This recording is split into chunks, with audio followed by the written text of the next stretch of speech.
আগে তোমার কি রকম জমি ছিল এই আগে জায়গাটা? এমনি মাঠ ছিল, জল, বর্ষার চাষ হতো, নিচু জায়গা ছিল। নিচু জায়গা কি ছিল। চাষ করতে তখন? ধান চাষ করতো, শুধু ওই ধান বর্ষার ধানটা চাষ করতো। বর্ষার ধান চাষ করতে।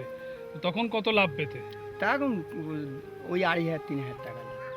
এখন কি মনে করছো দুটো সিজন মিলে, অর্থাৎ খারিফ আর? খারিফ এবং রবি সিজন মিলে কতটা পেতে পারো? আমি তো এবছর মনে করবো আমি তো 35,000-40,000 টাকা লাভ করে বেরিয়ে যাবো।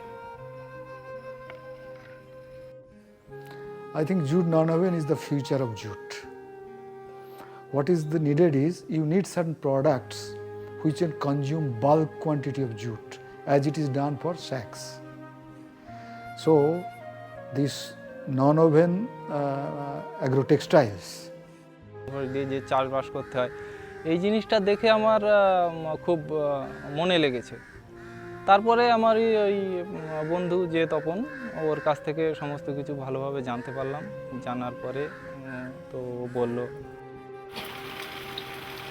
We are inside the house of Purnima Sahu. পর ইনকামটা বেড়েছে, আগে এত ইনকাম ছিল না। একটা মেশিন আর একটা সুতোর বাক্স নিয়ে ওই গুমটির মধ্যে ছিল। 2 বছর ব্লাউজ, শুধু ব্লাউজ বানিয়েছি। তারপর ধীরে ধীরে একটু একটু করে সমস্ত জিনিস। এই প্রজেক্টটা এমন কতগুলো ভারতবর্ষের গ্রামকে সিলেক্ট করা হয়েছে বিভিন্ন রাজ্য থেকে, যেখানে বিদ্যুৎ যাওয়ার ভবিষ্যতে সম্ভাবনা খুব কম বা অনেক দিন বাদে হয়তো বিদ্যুৎ আসবে। তো দেবীপুর এরকমই একটা গ্রাম আমরা খুঁজে দেখলাম। ভি রামকৃষ্ণ মিশন, নিমপিট, ওনারা আমাদের বললেন যে আমাদের কাছে এরকম কিছু গ্রাম আছে।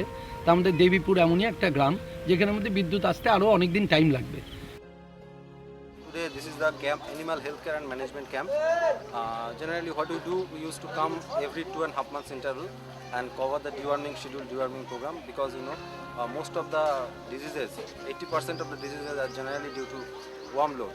As we all know that in monsoon period, that is the generally worm load is high in different animals. So by after doing the all screening and parasitological mapping throughout the year, then we can just introduce the control measure.